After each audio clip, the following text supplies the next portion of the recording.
ሰላም ጤና ይስጥልን ክብራትና ክብራን፣ ይህ ቅሪላ ቲዩብ ኦፊሻል ነው።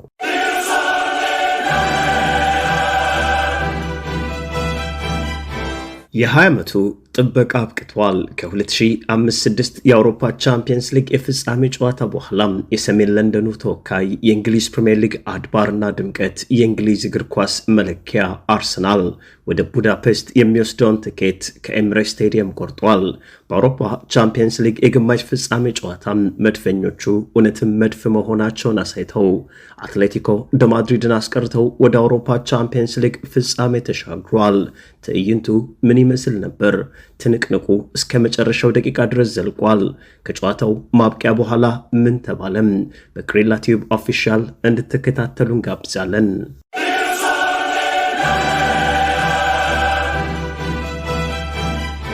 ከ7 ቀናት በፊት በአውሮፓ ቻምፒየንስ ሊግ በስታዲዮ ዋንዳ ሜትሮፖሊታኖ አትሌቲኮ ማድሪድ ከአርሰናል 1-1 ጨዋታቸውን ቋጭተው ለምሽቱ የኤምሬትስ ስቴዲየም የመልስ ጨዋታ ቀጠሮ ይዘው ተመልሷል። ተጋጣሚው አትሌቲኮ ማድሪድ ቡድን በእንግሊዝ ፕሪሚየር ሊግ ተሳታፊ ቡድን በአውሮፓ ቻምፒየንስ ሊግ ወድቆ አያውቅም የሚለው ታሪክና ምናልባትም በዋንዳ ሜትሮፖሊታኖ ስቴዲየም ላይ ነጥብ ያጋራው አርሰናል ላይ ብልጫ ይወስዳል የሚል ሐሳብ ተይዟል። መድፈኞቹ አርሰናሎች ደግሞ በታሪክ ሳይሆን በስራ ያሳኩትን ውጤት እንደ መከራከሪያ ነጥብ አቅርበውታል።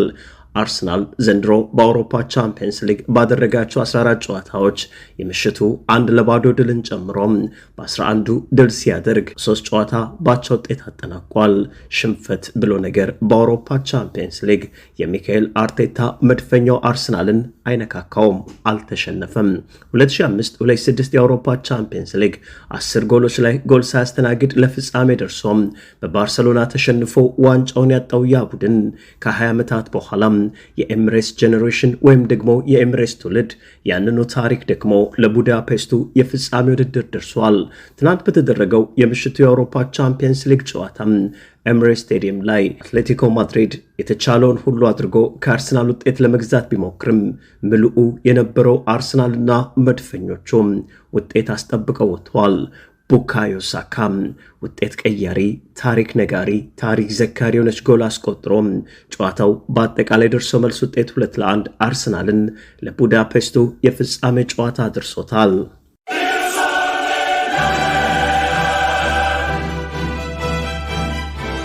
በኤምሬትስ ስቴዲየም ሰማይ ተከፍቷል። ዝናቡ ለጉድ ይወርዳል። ዝናቡ ለአርሰናሎች የደስታ ዝናብ ሆኗል።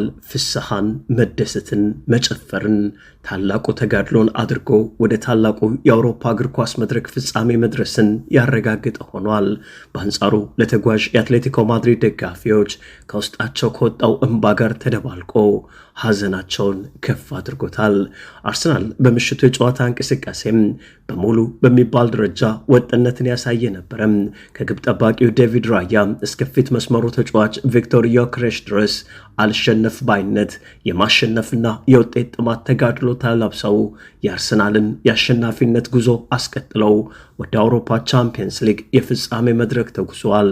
ምሽቱም ያማረ የሰመረም ከ20 ዓመታት በኋላ ደማቅ ታሪክ እንዲጻፍ ያደረገው ቡካዮ ሳካ ጨዋታው ከተጠናቀቀ በኋላ ከፕራይም ቴሌቪዥን ጋር ባደረገው ቃለ ምልልስ ይህ እጅግ የሚያምርና ደስ የሚል ምሽት ነው፣ ጣፋጭ አስደናቂ ምሽት ሲል ገልጾታል።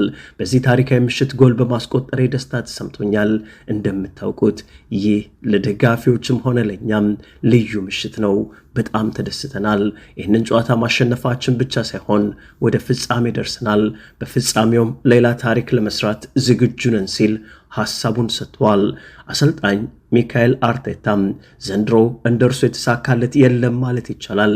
የእንግሊዝ ፕሪሚየር ሊግን በ5 ነጥብ ልዩነት እየመራ ይገኛል። ተከታዩ ማንቸስተር ሲቲን በአውሮፓ ቻምፒየንስ ሊግ ደግሞ ካደረጋቸው 14 ጨዋታዎች 11ዱን አሸንፎ 3 ጨዋታዎች ወጥቷል። እርሱ የገነባው ቡድን ሽንፈት የሚባል ነገር ደርሶም አይነካካውም። ሚካኤል አርቴታ ከጨዋታው መጠናቀቅ በኋላ ስለተለያዩ ጉዳዮች አንስቶ ሐሳቡን ሰጥቷል። ምን ብሎ ይሆን?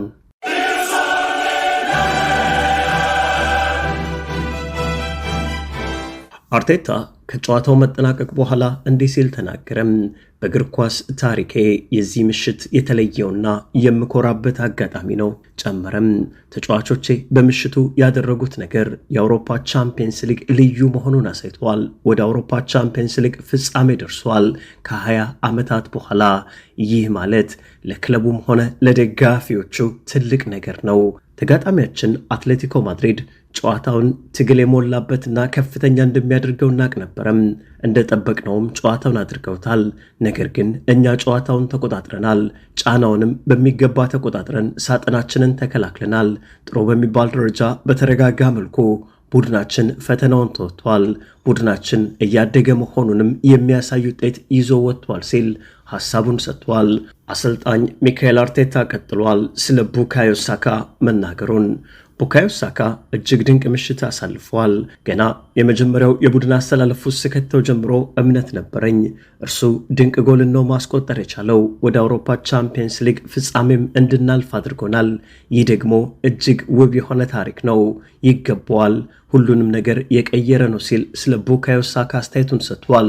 ቡካዮ ሳካም አጋጣሚውን ውብ እጹብ ሲል መግለጹ ይታወሳል። ዴክላን ራይስን በተመለከተም ሚካኤል አርቴታ እንዲህ ሲል ተናገረም። ዴክላን ራይስ በጣም ልዩ ነበረም። የቡድን መምራት ብቃቱ፣ ኤነርጂው እንዲሁም ደግሞ በሜዳ ላይ የሚያሳየው ዲሲፕሊን የሚገባው ነበር። እርሱ ድንቁን ጨዋታ ተጫውቶ ለቻምፒየንስ ሊግ ውድድር ፍጻሜ አድርሶናል። እርሱም ቻምፒዮን ነበረም፣ ለዛውም እውነተኛ ቻምፒዮን ሲል አድናቆቱን ሰጥቷል። የአውሮፓ እግር ኳስ ማህበር የተጫዋቾች ገምጋሚ ቦርድም በዕለቱ የጨዋታ እንቅስቃሴ ለዴክላን ራይስ የጨዋታው ኮከብ የሚል ስያሜን ሸልሞታል። 90% የተሳኩ ኳሶችን ለቡድን አጋሮቹ አቀብሏል። 9.9 ኪሎ ሜትር ከቨር ማድረግ ችሏል። እንዲሁም ደግሞ 32.4 ኪሎ ሜትር በሰዓት መሮጥ የቻለ ድንቅ ተጫዋች ሆኖ ሜዳውን ሲቆጣጠርና ለአርሰናል የድል መንገድን ሲመራ ነበረም። አሰልጣኝ ሚካኤል አርቴታ ሐሳቡን ቀጥሏል። በአውሮፓ ቻምፒየንስ ሊግ ፍጻሜ የደረሰው ቡድናቸው ቀጣዩ ምንድን ነው የሚል ይህ ድል አለም ለአውሮፓ ቻምፒየንስ ሊግ ፍጻሜ መድረሳችን ለደጋፊዎቻችን፣ ለክለቡ፣ በአጠቃላይ ለሁሉም ሰው ከ2006 በኋላ ይህንን ሲጠብቅ ለነበረ ሁሉ ልዩ ነው። ግን ሩጫችን እዚህ ጋር በቃ ማለት አይደለም። ሩጫችን የሚያበቃው ቡዳፔስት ላይ ግዙፉ የአውሮፓ ዋንጫ ጆሮን ስንጨብጥ ነው። ሚካኤል አርቴታ ሐሳቡን ሰጥቷል። የቡድኑ ስነ ልቦና መጠናከርን በተመለከተም አሁን እንደ ቡድን ጥሩ አንድነት እያሳየን ነው። ብስለትም የዛኑ ያህል እንዲህ አይነት ታላላቅ ጨዋታዎችን ማሸነፍና ጫናዎችን መቋቋም መቻል የቡድኑን አንድነት ያሳያል። በዚህ ቡድን እምነት አለኝ። ለፍጻሜ ደረስነውም እንደዛው ነው። ስለዚህ አንድ ነገር ከዚህ ቡድን ጋር እናድርጋለን ሲል ሐሳቡን ሰጥቷል። በኤምሬትስ ስቴዲየም የተለየ ምሽት ነበርም። የደጋፊዎቹና የስቴዲየሙ ድባብ ልዩ መሆኑን ሚካኤል አርቴታ አልሸሸገም። በምሽቱ ስቴዲየሙ እጅግ የተለየና የማይታመን ድባብ ነበረው። ደጋፊዎቹ ይገባቸዋል። የደጋፊዎቹ ዝማሬና አንድነት ተጫዋቾቻችን እንዲበረቱ አድርጓቸዋል። ሁሉም ነገር ለደጋፊዎቹ ነው። ምርጥ ደጋፊም አለን ሲል አሰልጣኝ ሚካኤል አርቴታ ተናግሯል።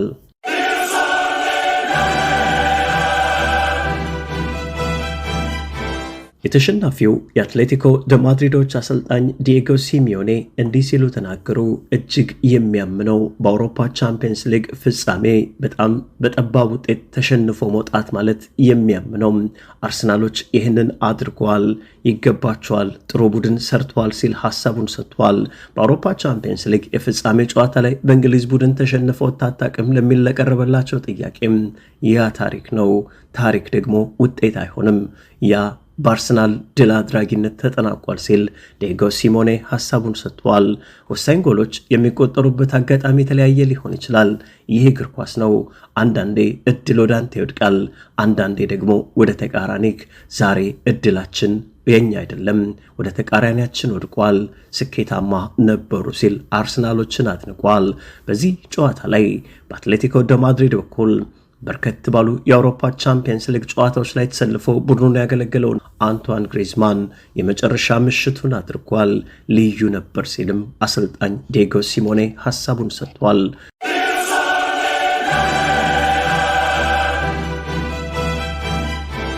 መድፈኞቹ አርሰናሎች የእግር ኳስ ውበትን ከአሸናፊነትና አልበገር ባይነት ቀላቅለው የጀመሩት ፕሮጀክታቸው ከ20 ዓመታት በኋላ የአውሮፓ ቻምፒየንስ ሊግ ፍጻሜ ቡዳፔስት አድርጓቸዋል። የ2025-26 የአውሮፓ ቻምፒየንስ ሊግን ፍጻሜ እንደደረሱ ሁሉም በዚሁ ሲዝን የእንግሊዝ ፕሪሚየር ሊግ ሻምፒዮን ለመሆን 3 ጨዋታ ከፊታቸው እየቀረም በ5 ነጥብ ልዩነት አንደኛ ደረጃ ላይ ተቀምጧል። መድፉን ለመተኮስ አቆብቁቧል። ቡዳፔስትና የመጨረሻው የእንግሊዝ ፕሪሚየር ሊግ የጨዋታ ቀን ለመድፈኞቹ ምን ይሰጥ ይሆን? አርሰናላውያን ግን ደስ ብሏቸዋል። ይህ አርሰናል ነው፣ የድል ምልክት፣ የሰሜን ለንደን ኩራት፣ የአሸናፊነት ግርማ ሞገስ ሲሉም ለቡድናቸው ዘምረዋል።